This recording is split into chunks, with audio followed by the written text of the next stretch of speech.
காலையில் உங்களை பார்ப்பது ரொம்ப சந்தோஷம். உங்களுக்காக நான் தினமும் ஜெபித்துக் கொண்டிருக்கிறேன்.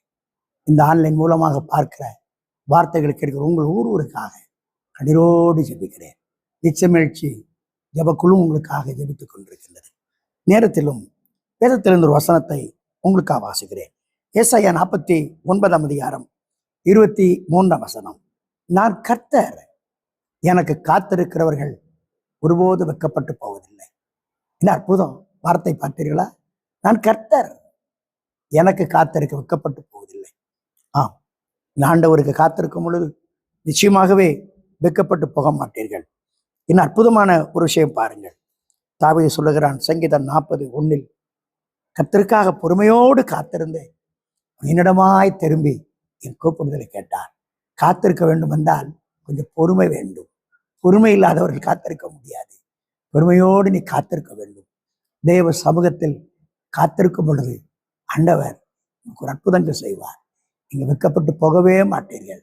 அவசரப்பட்டு வேலைன்னு ஓடிடுறீங்க. பைபிள் கூட வாசிக்கிற நேரெல்லாம் போயிடுது.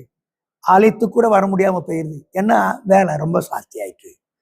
ஆனா வேலை செய்து முடித்ததும் வெக்கம், அவமானம் வந்து விடுகிறது. கர்த்தரு காத்திருக்கும் பொழுதுதான் நம்முடைய வாழ்க்கையில அவமானங்கள், வெக்கங்கள் எல்லாம் மாறி போய்விடும்.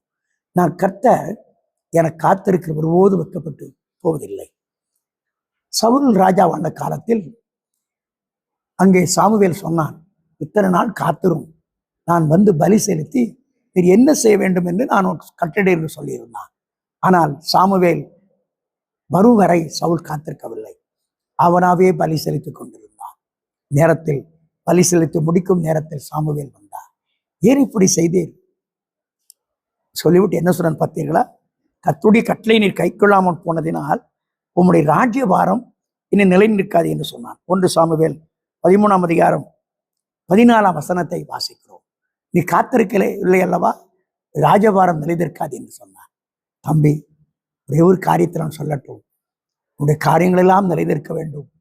நீ படித்த படிப்புக்கு வேலை கிடைக்க வேண்டும். திருமணமாகி உனக்கு ஒரு குழந்தை கிடைக்க வேண்டும். உன் கணவனும் மனைவியும் நன்றாக இருக்க வேண்டும் என்றால் நீ ஆண்டவர் காத்திருக்க எவ்வளவோ அவசியமா இருக்கிறது. கானானேஸ்வரி தன் மகள் பிசாசில் அவதிப்பட்ட பொழுது இயேசுவிடத்தில் ஓடி வந்து பொறுமையோடு காத்திருந்தார். ஆண்டவரே, என் மகள் பிசாசால் கொடி அவஸ்தைப்படுகிறது, நீர் வந்து உதவி செய்யும் காதலின். ஆண்டவர் அந்த பெண்ணின் விசுவாசத்தை கண்டு விசுவாசத்தின்படி உனக்காக கடவுள் என்று சொன்னார். நீ காத்திருக்க வேண்டும். இயேசு கிறிஸ்து இந்த பூமியில் வாழ்ந்த பொழுது 3 நாட்கள் ஒரு பாதத்தில் அமர்ந்திருந்தார்கள். 3 நாளும் சாப்பிடவில்லை. உணவை மறந்து, தண்ணீரை மறந்து, தூக்கத்தை மறந்து, படுக்கை மறந்து காத்திருந்தார்கள். ஆண்டவர் வார்த்தை சொன்னார் பாருங்கள். இந்த பைபிள் சொல்லுகிறது. உங்களுக்காக அந்த வசனத்தை வாசிக்கிறேன். மத்தேயு சுவிசேஷம் 15 அதிகாரம் 22 வசனத்தை வாசிக்கிறேன். இவர்கள் என்னிடத்தில் வந்து 3 நாட்கள் ஆகிவிட்டது, இவளுக்காக நான் பரிதபிக்கிறேன். இவர்களை நான் பசியோடு அனுப்ப எனக்கு மனதில்லை என்றார். நீ காத்திருக்கும் பொழுது உனக்காக பரிதபிப்பார், உதவி செய்வார். நீ காத்திருக்க வேண்டும். அம்மா, தங்கச்சி, தம்பி, வேலைக்காக காத்திருக்கு, திருமணத்துக்காய் காத்திருக்கிறார், ஒரு குழந்தை வேண்டும் என்று காத்திருக்கிறார். ஆனால் தேவ சமூகத்தில் காத்திரு, பொழுதான் வெட்கம் மாறும். நான் கர்த்தர், எனக்கு காத்திருக்க வெட்கப்பட்டு போவதில்லை. மார்த்தாள், மரியாள் என்று 2 சகோதரி இருந்தார்கள். மார்த்தாள் இயேசுவை தன் வீட்டுக்கு அழைத்தாள். ஆனால் மார்த்தாளோ பற்பல வேலை செய்வதை குறித்து கவலைப்பட்டு கலங்கி போய்விட்டார். மரியாளோ இயேசுவின் பாதத்தில் அமர்ந்து காத்திருந்தாள். மார்த்தாள் ஓடி வந்தாள். ஆண்டவரே, நான் தனியே வேலை செய்கிறது உமக்கு வருத்தம் இல்லையா? நீர் அதை நினைக்கவில்லையா என்று கேட்டாள். இயேசு சொன்னார், மார்த்தாளே, மார்த்தாளே, அநேக காரியத்தை குறித்து கவலைப்பட்டு கலங்கி கொண்டிருக்கிறாய். தேவையானது ஒன்று. மரியாளோ தன்னை விட்டு எடுபடாத நல்ல பங்கை பெற்றுக்கொண்டாள் என்று சொன்னார். லூக்கா 10 அதிகாரம் 40 முதல் 42 வசனத்தில் வாசிக்கிறோம். தம்பி, இந்த காலையில உனக்காக மனதுருகுவார் ஆண்டவர், உனக்காக பரிதாபப்படுவார். ஒரு நல்ல பங்கு, ஆசீர்வாதம் அவரிடத்தில் இருக்கிறது. நீ காத்திருக்கு, உன் பக்கமாய் திரும்பி உன் கூப்பிடுதலை கேட்பார்.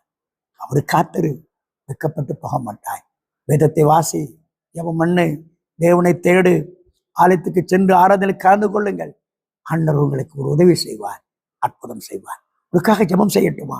ஜெபம் செய்ய. அன்பின் ஆண்டவரே, பிள்ளைகளை ஆசீர்வதியும். நான் கர்த்தர், எனக்கு காத்திருக்க வெட்கப்பட்டு போனதில்லை அப்பா. காத்திருக்கிற இந்த பிள்ளைகள் வெட்கப்பட்டு போவதில்லை. அப்படியே செய்யும். இயேசுவின் நாமத்தில் வந்து ஆமென்.